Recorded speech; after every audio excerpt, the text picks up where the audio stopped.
Ауыл күйі. Көңілінен ташып шықты Шәүкәтнің. Не үшін шушы ки аның көңіліне кіргендір, тәғайын өзі де білмейді. Кеш-кеш әбікейлер жиылы, жырлый-жырлый үйіп баш биелей бейлейлер. Үйнің әр пұшмағына шушы ки іліне бір түсті кібік тыйыла. Мұнда бір бизен, мұн жетмей, гармон мұны.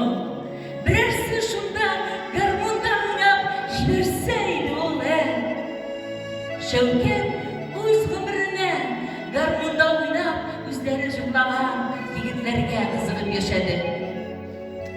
Егет көңілін әбісі аңлады. Ол қожалығындағы ең сүтлі кәжәсін күрші ауыл базарына барып, гармонға алыштырып қайтты.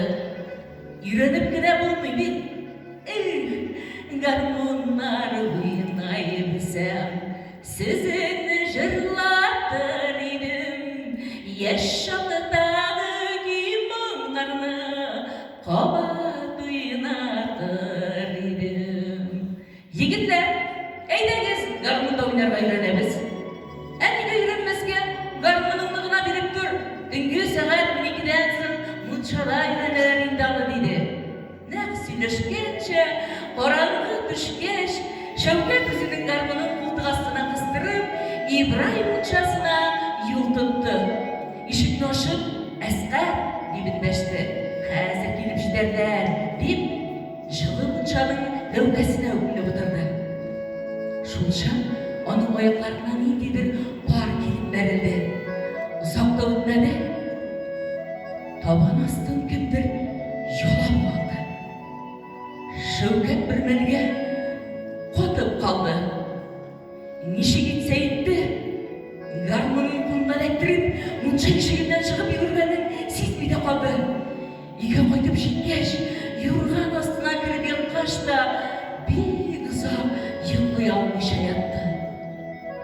Ertadan anisining uli maktabga borar vaqtim jetdi, tur degan tovushga uyanib ketdi.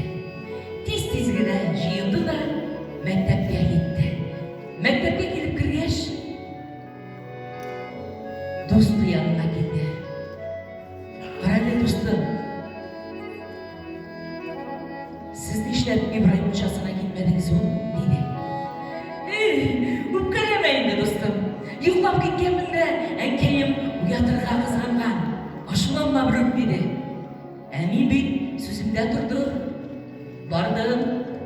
Bek bilasing deysa, men anda hatta shim bilan uchrashdim.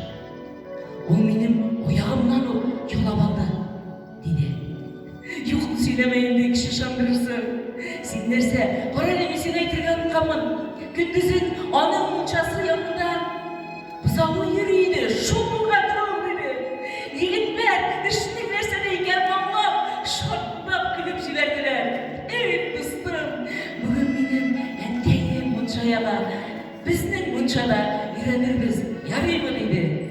Bir ko'p yillar o'zg'ash, yoqdi ko'l avlida eng usta garmonchilar orasida